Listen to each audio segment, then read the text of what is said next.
As we see all the store shelves emptying, the way the fake news is panicking the people, we can expect things to get much worse for those who are fearful. In fact, Reuters just announced it's okay to feel scared.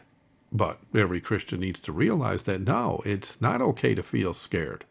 Despair is sin. In fact, as I stated in a video I did back in 2018, fear keeps you out of heaven. I made that video to warn people about the coming fear tactics prophecy warns us about. The powers that be are doing all this to cultivate fear because it makes it that much easier to control the masses.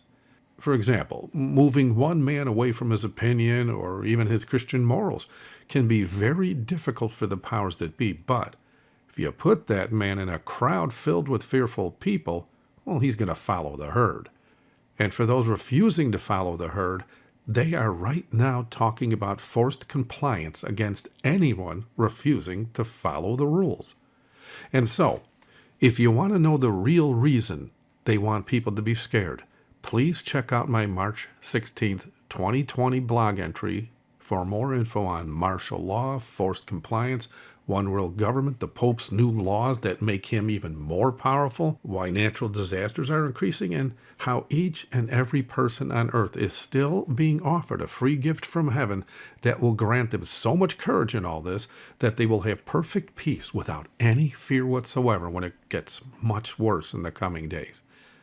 And for those that doubt anything's going to happen, when you look at the thousands of prophecies that have come to fulfillment to the letter up to this point, how, I ask, can you still believe the last few prophecies are going to fail?